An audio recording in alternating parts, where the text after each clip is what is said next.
Hello दोस्तों, कैसे हो आप सब। और मैं आ गया हूँ एक न्यू ब्लॉग के साथ और मैं आपको दिखाऊंगा अजंता अलोरा की गुफाएं।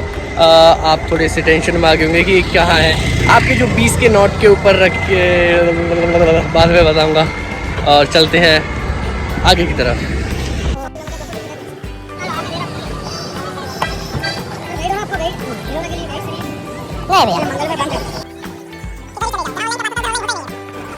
अलोरा या एलोरा मूल नाम वेरुल एक पुरातात्विक स्थल है जो भारत में छत्रपति संभाजीनगर महाराष्ट्र से 30 किलोमीटर की दूरी पर स्थित है। इसमें राष्ट्रकूट वंश के शासकों द्वारा बनाया गया था। एलोरा भारतीय पाषाण शिल्प स्थापत्य कला का सार है। इसमें हिंदू, बौद्ध और जैन गुफा मंदिर बने हैं। ये 5वीं और 10वीं शताब्दी में बने थे।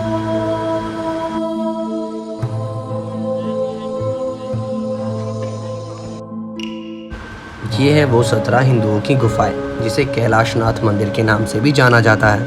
कैलाश मंदिर संसार में अपने ढंग का अनूठा वास्तु, जिसमें मालखेड़ स्थित राष्ट्रकूट वंश के नरेश कृष्ण प्रथम 757 से 783 ईस्वी में निर्मित कराया था। यह अलोरा जिला छत्रपति संभाजीनगर स्थित लयन श्रृंखला में है।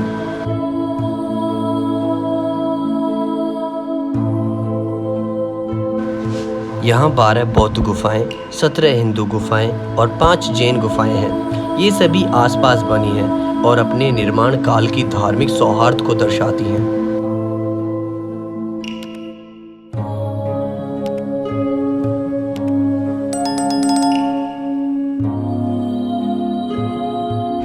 अजंता की गुफाएं औरंगाबाद के उत्तर में 107 किलोमीटर की दूरी पर स्थित है। इन गुफाओं का नाम यहाँ से लगभग 12 किलोमीटर की दूरी पर स्थित अजीठा गांव के नाम पर रखा गया है।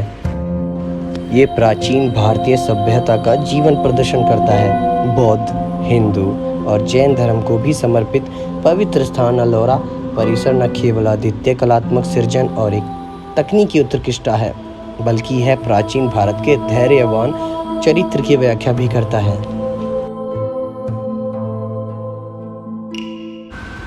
कैलाश मंदिर में पत्थर को काटकर बना सुंदर स्तंभ अन्य लयनों की तरह भीतर से कोरा तो गया ही है, बाहर से मूर्ति की तरह समूचे पर्वत को तराश कर इसे द्रविड़ शैली के मंदिर का रूप दिया गया है। कहा जाता है कि विश्व प्रसिद्ध अजंता की गुफाओं की खोज आर्मी ऑफिसर जॉन स्मिथ और उनके दल द्वारा 1819 में की गई थी। वे यहाँ शिकार करने आए थे, तभी उन्हें कतारबंद 29 गुफाओं की एक श्रृंखला नजर आई। इसके बाद ही ये पूरी गुफाएं पूरी दुनिया में प्रसिद्ध हो गईं। इसका निर्माण ऊपर से नीचे की ओर कराया गया है। इसके निर्माण के क्रम में अनुमानतः कई हजार टन भार के पत्थरों को चट्टान से हटाया गया। इसके निर्माण के लिए पहले खंड अलग किया गया और फिर इस पर्वत खंड को भीतर बाहर से काट काट कर 90 फुट ऊंचा मंदिर गढ़ा दिया है। मंदिर के भीतर और बाहर चारों ओर मूर्ति अलंकारों से भरा हुआ है। इस मंदिर के आंगन के 3 और कोठरियां की पात थी। अजंता की गुफाएं औरंगाबाद के उत्तर में 107 किलोमीटर की दूरी पर स्थित है।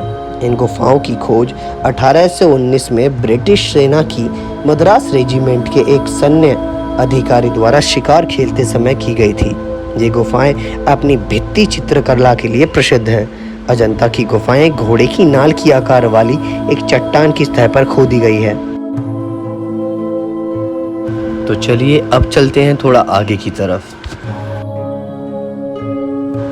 जितनी खुशी मुझे रामायण को देखकर टीवी और किताबों में होती थी, उससे ज़्यादा मुझे आज हुई है। देखो, यहाँ पर पत्थरों पर हर एक चित्र दर्शाया गया है। कैसे पहाड़ उठाया था, कैसे सीता हरण हुआ था, फिर उसके बाद कैसे युद्ध हुआ था। मैं बिल्कुल यकीन नहीं कर पाया किस तरह कैसे बनाया गया होगा ये। पत्थरों पर चित्रित ये हमारी रामायण है। हर एक पाठ में तुमको सारी चीज़ें दिखा दी गई हैं। हनुमान जी कैसे पूंछ पर बैठे हैं, कैसे पहाड़ों को लाया गया है, कैसे राम सेतु बनाया गया है।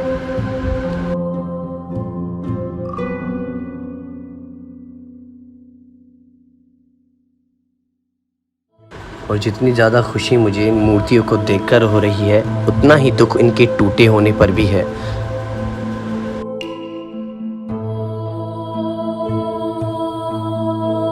जितने देवी देवताओं को तुम जानते हो और जिनको नहीं भी जानते, वो सब देवी देवता आपको यहाँ पर मिलेंगे। उनके बारे में जो भी घटित हुआ है वो सभी आपको यहाँ पर देखने को मिलेंगे।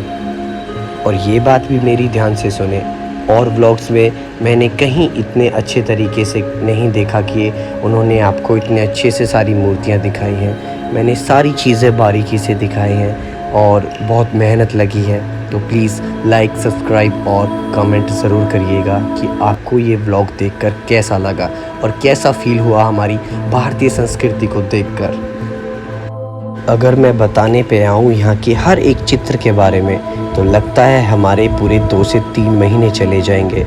हर एक चित्र, हर एक मूर्ति के पीछे कम से कम 2 से 3 दिन का समय लगेगा आपको उसके बारे में जानने के लिए।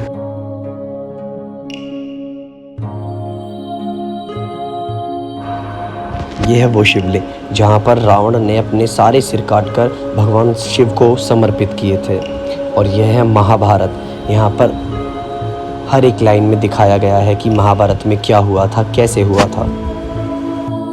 जब मैंने अपने 20 के नोट पर ये छपा देखा तो मैंने सोचा कि यहाँ पर क्यों ना जाया जाए। फिर मैंने इसका प्रोसेस देखा कि कैसे यहाँ से वहाँ तक जाया जाए, और बहुत ही आसान था वहाँ से मेरे घर से यहाँ तक आने का। इसलिए मैं यहाँ पर अच्छे से आ पाया और घूम पाया। यहाँ पर बहुत ज़्यादा शांति है। पहाड़ की चोटी से इसको काटना शुरू किया और नीचे तक इसको ख़त्म किया था। मुझे आशा है आपको व्लॉग पसंद आया होगा। आपने अजंता एलोरा के बारे में बचपन में पढ़ा तो होगा ही, और आज मेरे व्लॉग के माध्यम से आपने देख भी लिया। और कृपया करके उन लोगों को ज़रूर भेजें जिनको अजंता एलोरा के बारे में नहीं पता, और मुझे कमेंट करके ज़रूर बताएं आपको व्लॉग कैसा लगा। आपके कमेंट से मुझे मोटिवेशन मिलता है, और ऐसे ही प्यार बनाए रखें ताकि मैं और भी ज़्यादा व्लॉग बना पाऊँ। Thank you so much.